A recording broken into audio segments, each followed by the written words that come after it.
जय हिंद। आज के क्लास में हम लोग देखेंगे उत्तर भारत की नदियाँ। उत्तर भारत में कौन-कौन सी नदी है, इनका क्रम क्या है, इनके बारे में हम लोग जानेंगे। इनसे कैसे क्वेश्चन पूछे जाते हैं, इसका क्वेश्चन इस तरह से आता है कि उत्तर भारत की नदियों को उत्तर से दक्षिण की ओर सजाइए, या उत्तर से दक्षिण का क्रम क्या है, ठीक है, इस तरह से पूछा जाता है। पंचनद सिंधु नदी में कहाँ मिलती है, ऐसे प्रश्न पूछे जाते हैं। यहाँ से एक प्रश्न बनते हैं। हम लोग आते हैं पहले उत्तर भारत की नदियों का पहले क्रम देख लेते हैं। सबसे ऊपर में ये नदी है सिंधु, ठीक है।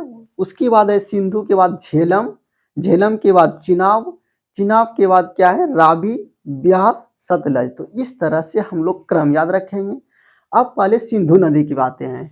सिंधु नदी तिब्बत में मानसरोवर झील से निकलती है। इसका उद्गम स्थल क्या है, मानसरोवर झील है।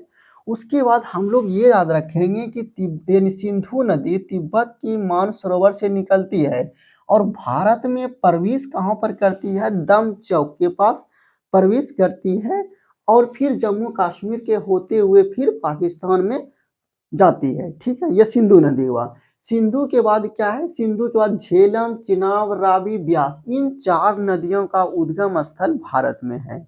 उसके बाद फिर सतलज नदी है। सतलज नदी का भी उद्गम स्थल तिब्बत में मानसरोवर झील के पास। तो इस तरह से हम लोगों ने ये देखा कि 6 नदियां जो है उत्तर भारत में, उनमें से यानी कि 4 नदी का उद्गम स्थल भारत में है। बाकी ऊपर वाले और सबसे नीचे वाले, ऊपर वाले सिंधु और नीचे का क्रम क्या है, सतलज। सिंधु और सतलज नदी का उद्गम स्थल तिब्बत में मानसरोवर झील है, ठीक है।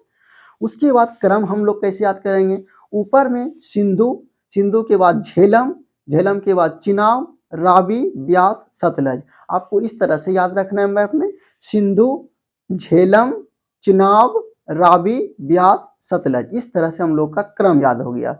उसके बाद ये हम लोग देखेंगे कि सिंधु नदी और सतलज नदी का उद्गम भारत से बाहर, और जो बाकी जो 4 नदियां हैं उसका उद्गम भारत में। तीसरा पॉइंट। चौथा पॉइंट हम लोग क्या याद रखेंगे कि सिंधु नदी भारत में दम चौक के पास प्रवेश करती है और पाकिस्तान यानी जम्मू कश्मीर होते हुए पाकिस्तान में चली जाती है और अरब सागर में गिरती है। उसके बाद हम लोग दूसरा आएंगे झेलम नदी। अब यहाँ से क्वेश्चन पूछेगा या पूछा जाएगा कि सिंधु नदी के बाद जो झेलम नदी है, झेलम के बाद जो चिनाब है, तो झेलम और चिनाब नदी का जो मिलन स्थान है किस जगह पर एक दूसरे में मिलती है। आपको इस जगह का नाम याद रखना है, पाकिस्तान के झंग नामक स्थान पर, ठीक है। उसके बाद हम लोग देखेंगे कि चेनाब, ये सबसे लंबी नदी जो है चेनाब है। चेनाब और रावी जहाँ पर मिलती है उस स्थान का नाम क्या है, मुल्तान, ठीक है। ये 3 ही पॉइंट आपको याद रखनी है। अब उनमें से देखिए कुछ पॉइंट एक्स्ट्रा भी हमने लिख दिया है, तो आपको क्या करना है, जिसमें स्टार लगाए हैं उसको जरूर याद आप लोग रखेंगे। अब यहाँ से कहता है कि सिंधु नदी में पंचनद कहाँ आकर मिलती है, तो इस जगह पर मिलती है। इस जगह का नाम है मिथनकोट, या कहीं कहीं पर पठानकोट भी लिखा रहता है। तो क्वेश्चन क्या है, सिंधु नदी में पंचनद कहाँ पर मिलती है, तो मिथनकोट के पास, ठीक है। और इस जगह का नाम जो है, यानी चेनाब नदी और सतलज नदी का मिलन स्थान कहाँ है, तो मुजफ्फरगढ़ जिले के उच्च शरीफ के पास। तो आपको मुजफ्फरपुर जिले याद रखनी है, मुजफ्फरपुर जिले पाकिस्तान का है। इनमें से आपको एक पठानकोट या मिथनकोट, एक ये और एक मुल्तान, एक झंग, ये 3 चीज आप लोग याद रखेंगे। बाकी अगर दिन नहीं भी रखते हैं तो कोई बात नहीं। तो इस तरह से हम लोग देखें कि कौन सी नदी किस जगह पर मिलती है, इन जगह का नाम क्या है, इसके बारे में देखा। अब हम लोग एक नजर डालते हैं पंचनद पर। पंचनद में याद रखेंगे कि सिंधु नदी नहीं आती है, पंचनद में सिंधु नदी नहीं आती है। पंचनद में कौन कौन सी नदी आती है, झेलम, चिनाब, रावी, ब्यास, सतलज, ठीक है। ये पंचनद में आती है, सिंधु नदी पंचनद में नहीं आती है। तो इस तरह से हम लोगों ने उत्तर भारत की नदी को बहुत ही आसान तरीके से देखें या सीखें, कौन सी नदी का क्रम क्या है। एक बार हम आपको फिर से रिपीट करवा देते, आपको याद कैसे करना है।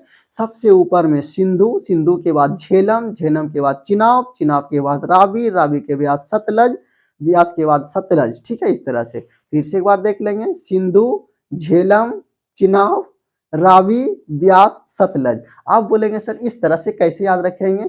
तो आप लोग को भी कुछ हम ट्रिक बताते हैं। जैसे सिंधु तो याद रहेगा ही रहेगा, झेलम, झेलम के बाद यहाँ पर चिनाब एक जरूर याद रखिएगा, ठीक है। झेलम के बाद चिनाब, चिनाब में देखिए अंतिम में वो आता है, तो यहाँ पर रावी हो जाएगा इसका, यानी कि अंतिम वाला, ठीक है। चिनाब, रावी, रावी इसका अंतिम वाला, इसका शुरू वाला। देखिए रावी, यहाँ वो आया तो यहाँ भी वो आया ब्यास, अब यहाँ सो आया तो यहाँ भी सो आया। तो इस तरह से हम लोग देख रहे हैं कि वो दो चार नदियां ऐसी है जिसका कि अंतिम वाला और शुरू वाला अक्षर मैच करता है। कैसे मैच करता है? तो यहाँ वो है तो यहाँ भी वो वाला आएगा, ठीक है। तो यहाँ से राव, चिनाब तो रावी, अब वो यहाँ वो तो फिर यहाँ वो, अब यहाँ सो तो यहाँ भी सो। तो इस तरह से हम लोग देखें, ठीक है। इस तरह से याद रखने का कुछ ट्रिक है। उसके बाद यहाँ पर देखेंगे ब्यास और सतलज नदियाँ कहाँ पर मिलती है?